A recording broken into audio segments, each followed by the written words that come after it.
बिस्मिल्लाहिर्रहमानिर्रहीम। अस्सलामु अलैकुम। दुनिया सितारों की इस प्रोग्राम में हम आप सभी को तहे दिल से खुशामदीद कहते हैं, आपका स्वागत करते हैं। क्या कहते आपके सितारे?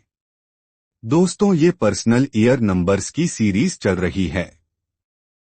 अब हम आ गए हैं नंबर्स 9 यानी 9 नंबर। ये इस सीरीज का आखिरी लास्ट वीडियो है। आपके लिए ये 2025 किस तरह से होगा? आपका इस नए साल में कुछ कुछ चीजें बहुत फॉर्च्यूनेटली आपके साथ होंगी। अब आपको कुछ बड़े बड़े अवार्ड्स एंड रिवार्ड्स मिल सकते हैं। वो छोटे छोटे नहीं, अच्छे खासे बड़े वाले कुछ अनएक्सपेक्टेड अब फाइनेंशियल गेन्स होने वाले हैं। अगले साल खुश हो जाइए, जैसे आपको इनहेरिटेंस में कुछ चीजें मिल सकती हैं।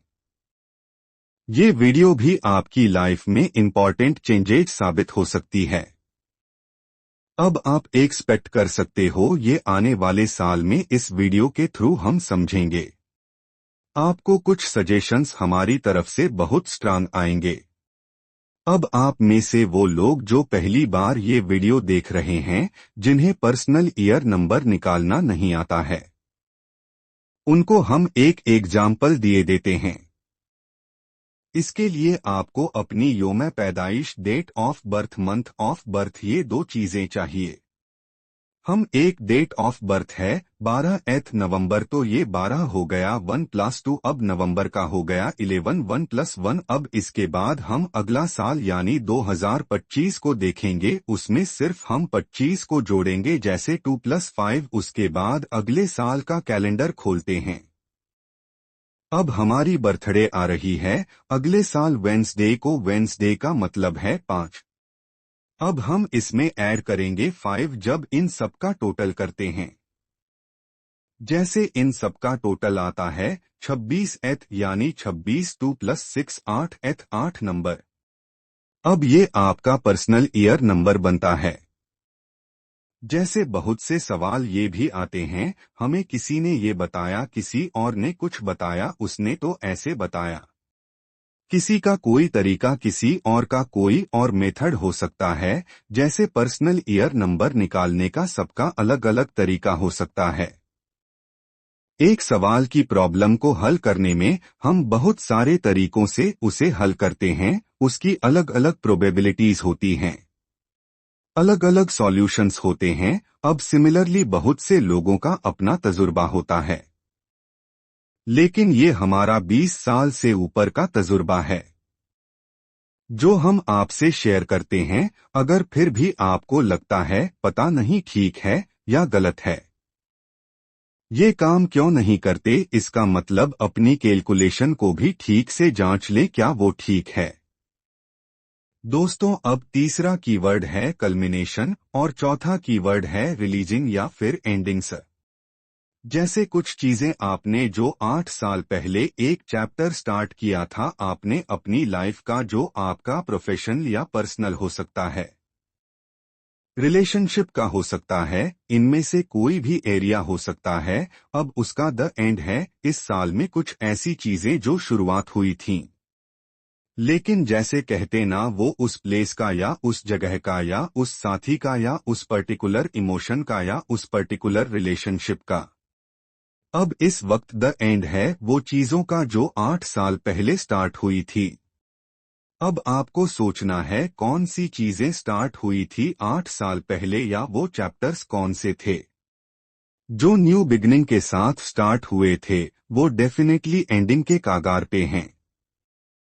अब घबराओ नहीं, डरो नहीं, इसका मतलब ये बिल्कुल नहीं है वो कुछ नुकसान की बात है, बिल्कुल नहीं। बहुत बार कहते हैं जैसे जैसे हम इवॉल्व होते हैं, फिर वो सब चीजें जो हमारे काम की नहीं होती, हमारी जिंदगी से निकलने लगती हैं।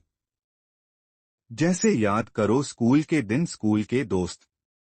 उस वक्त आपके स्कूल की क्लास के जितने भी बच्चे थे, वो 40 हो या 50 बच्चे, क्या आप अभी भी उन हर स्टूडेंट के साथ इन टच हैं, उस हर दोस्त के साथ इन टच हैं? शायद उस 40-50 में से 3 या 4 या शायद 5 रह गए होंगे। लेकिन अगर आप बहुत ही किस्मत वाले होंगे तो वो 10 होंगे। लेकिन सारे तो फिर भी नहीं होंगे क्योंकि वो एक चैप्टर था। आपकी स्कूल लाइफ का, कॉलेज का एक चैप्टर था। इसके अलावा आपकी आगे आगे जिंदगी बढ़ती चली गई और एक चैप्टर नेक्स्ट में चलते चले गए। अब हम एक नई बिगिनिंग में घुस रहे हैं। इसी चीज को हम खत्म कर रहे हैं। दूसरी चीज आपको क्या करनी है? जब भी हम किसी शहर को छोड़ते हैं, पुराने घर को छोड़ें, पुरानी बैगेज को छोड़ते हैं। वो कहते हैं ना, कोई भी चीज जब रिलीज की जाती है तो दो तरह की फीलिंग आती है। एक तो थोड़ी सी ओवरवेलमल आती है बिकॉज आप उस रिलेशनशिप के साथ जुड़े रहे हैं, उस घर के साथ आपकी एनर्जी जुड़ी रही है, उस जगह या उस इंस्टीट्यूशन, कॉलेज, स्कूल, कुछ भी हो सकता है। लेकिन वो जब खत्म होती है, आपके मन में थोड़ा सा ओवरवेलमिंग के जिस पड़ाव में जाने वाले हैं, अब उस वाले पड़ाव के लिए आपके अंदर एक थोड़ा सा कौतूहल होता है, थोड़ी सी उत्सुकता होती है, थोड़ा सा मन में सोचते हो कि पता नहीं अब क्या होएगा, जैसे किस तरह से होगा, शायद मुझे नए दोस्त मिलेंगे वहां पर या नहीं, अब शायद नए नेबर्स मिलेंगे वहां पर, कुछ नया जिंदगी में होगा, जैसे अब चाहे नए वर्क प्लेस की बात हो, चाहे नए रिलेशनशिप की बात हो, चाहे नई जॉब की हो, लेकिन कभी भी कोई भी नई चीज में आप घुसते हैं, फिर हमारे अंदर वो रहती है जैसे एक फीलिंग, तो वो वाली फीलिंग जिसे आप इस साल 2025 में आप गुजरेंगे, बोथ फीलिंगलेस करते हुए आगे बढ़ेंगे। अब आपको इस दौरान ये दो फीलिंगलेस एंजाइटी भी होगी। जैसे क्या होने वाला है, ऐसे में कुछ फीलिंगलेस करना ही करना है। अब वो सबसे अहम है, ओवरवेलमिंग है। जैसे घाव या जख्म दोबारा से रिस आते हैं, फिर ऐसे लगने लगता है ये कैसे होगा, कैसे कर पाएंगे या कैसे जी पाएंगे, अब किस तरह से आगे जिंदगी होगी, आप जब तक उसको रिलीज नहीं करोगे। आप पक्का यकीन करिए, अब आपका साल कामयाब नहीं होगा। इसे आपको रिलीज करना ही है। इसके लिए सिंपल से टेक्निक्स हम आपको बताएंगे हर पूरे चांद यानी फुल मून पर, इनिशियली स्पेसिफिकली जब दिसंबर के फुल मून स्टार्ट होंगे तब से लेकर जनवरी, फरवरी, मार्च, उसका फर्स्ट क्वार्टर जो होगा वहां तक, 3 महीने के फुल मून तक, जो जो चीज आपको वेक डाउन कर रही है, जो चीज आपको परेशान कर रही है इमोशनली, मेंटली, उसको आप लिख कर बर्न करके रिलीज करेंगे। जैसे फुल मून से अच्छा कोई और वक्त होता ही नहीं रिलीज करने का। अब उस वक्त आपके इमोशंस भी हाई होते हैं, आपकी एनर्जी भी उसी तरह से होती है।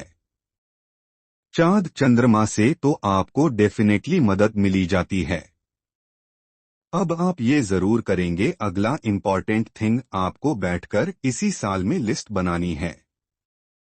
कौन से ऐसे प्रोजेक्ट्स थे या कौन से ऐसे काम थे जो कहीं आधे अधूरे पड़े हुए थे, क्योंकि उनको मुझे खत्म करना है। अब वो अपनी प्लानिंग साल के शुरू में ही पहले से ही बना लेंगे। हम तो कहेंगे आज रात को अभी बैठकर बना लीजिएगा। अब तो नवंबर का आखिर चल रहा है, आपके पास 1 सवा महीना है। अब आपको अपनी जिंदगी के 4 एरियाज को डिवाइड कर लीजिए, एक प्रोफेशन, एक पर्सनल, एक आपकी स्पिरिचुअल ग्रोथ, इसके साथ साथ आपका कोई भी एनी अदर एरिया जो आपकी रिलेशनशिप से रिलेटेड हो सकता है, कोई और इम्पॉर्टेंट एरिया जिसको आप बहुत तवज्जो देते हो। इन चारों एरियाज के रिलेटेड में दो दो ऐसे काम जो कि आपने कहीं अधूरे छोड़ दिए हैं। कुछ नया स्टार्ट करना था, रुक गए थे, कुछ बहुत अच्छा चल रहा था, जगह बदलनी थी, परिवर्तन करना था, वो नहीं हुआ, जैसे आपको बहुत सारी चीजें हटानी थी। वो पुरानी यादें, पुरानी चीजें, कोई है फिजिकल फॉर्म में चला गया, लेकिन उसका सामान है या कुछ ऐसे हैं जैसे कहते हैं ना, आपका मोह छूट ही नहीं रहा। अब उनको आपको निकालना है, आपको वो लिस्ट बनानी है। कौन सी ऐसी चीजें हैं जिनको मुझे निकालना है, मुझे नहीं रखना है अपने साथ में, क्योंकि वो आगे पर्पस सर्व नहीं करेंगी। बिना बात के लिए आप उस इमोशन को ड्रैग करोगे। अब आप साल भर उस ट्रांसफॉर्मेटिव एनर्जी में रहोगे। हम हमेशा उस इंसान को जरूर कहेंगे जिसका डेस्टिनी नंबर 9 है, या इस साल आपका पर्सनल ईयर नंबर 9 है। आपसे गुजारिश है, उन बैगेजेस को निकालने की कोशिश करिएगा। हम जानते हैं ये इतना आसान नहीं है, लेकिन मुश्किल भी नहीं है। ठान लोगे तो कर पाओगे। अब चाहे वो आपकी लिमिटिंग बिलीफ आपकी हेल्थ के ऊपर थी, वो किसी भी चीज के ऊपर थी, उसे निकालकर उसको बाहर कर दो। Become a new and become ready for. हम अब अगले पॉइंट पर आते हैं। अगला पॉइंट जो है, अब वो सेलिब्रेशन का वक्त है। जब भी कोई चीज कंप्लीट होती है, आप सेलिब्रेट करते हो, जैसे स्कूल कॉलेज कंप्लीट किया, फिर शादी होती है। हम कितना सेलिब्रेट करते हैं, चाइल्ड बर्थ होता है, हम कितना सेलिब्रेट करते हैं। यहाँ पर भी आपको सेलिब्रेट जरूर करना है, हर उस चीज को जो पिछले 8 सालों में आपने की है। अब आप कहोगे हमें याद ही नहीं है किसने किस साल में क्या किया था। अब इसके लिए आपको थोड़ा सा ध्यान लगाकर बैठना है। आपको ध्यान लगाकर ये सोचना है। हम आज से 8 साल पहले जाते हैं। उसमें जाने के बाद आप अपनी पर्सनल या प्रोफेशन जिंदगी के अंदर क्या कंप्लीशन उस साल बड़ा, जैसे क्या अचीव हुआ था, सेकंड, थर्ड, फोर्थ। लेकिन आज जब आप ये वीडियो देख रहे हैं, अब रात को उन 8 के 8 को लिखना। इस साल की भी लिखना, हो सके तो 9th हो जाएगी। अब आप स्पेसिफिकली उसमें होने चाहिए, हो सके तो उन सब लोगों को इवॉल्व करिएगा जो उन सेलिब्रेशंस का पार्ट बने या उसमें उनका रोल था। उस चीज में वो पास नहीं है, आप उन्हें लेटर के थ्रू कर सकते हैं। लेटर के थ्रू नहीं करना चाहते हैं, आप किसी और फॉर्म में कर सकते हैं, बट डेफिनेटली सेलिब्रेट जरूर करिएगा। अब हम अगले पॉइंट पर आते हैं। अगला पॉइंट है, अब आपको थोड़ी सी चीजों को ऑर्गेनाइज करना है। कुछ जगहों की एनर्जी को स्पेसिफिकली ऑर्गेनाइज करना है। 2 चीजों की जो एनर्जी बोलेंगे। सबसे पहले आपकी किचन से रिलेटेड एनर्जी, जो आपके लिए मनी एंडेंदू की एंडेंजर है। जैसे अपने रेफ्रिजरेटर की एनर्जी डिक्लेटर कर दीजिएगा। जो चीजें काम नहीं आ रही निकाल दीजिएगा, फेंक दीजिएगा। प्लीज उसके अंदर डेड एनर्जी मत रखिएगा, क्योंकि आप उसी एनर्जी में घोल गोल घूमते चले जाएंगे। अब जो दूसरी चीज आपको करनी है वो है आपकी अपनी खुद की साउथ ईस्ट, आपके घर या फिर आपके घर का बेडरूम। जिस भी डायरेक्शन में है, आपको अपने बेडरूम में से बहुत सारी चीजें डिक्लेटर करनी है। उस रूम के अंदर anything which is adding on to the negativity in any relationship of yours, specifically उस चीज को लेते हुए जहां जहां पुराने कागज, रद्दी, अखबार, पेपर्स, मैगजीन्स, पुरानी ऐसी टूटी फूटी से आर्टफेड रखे हुए हैं, जैसे पेंटिंग्स रखी हैं, उससे अपने कमरे को स्पिक एंड स्पैन करिए। Try and change the upholstery, try and change everything which is there in that place.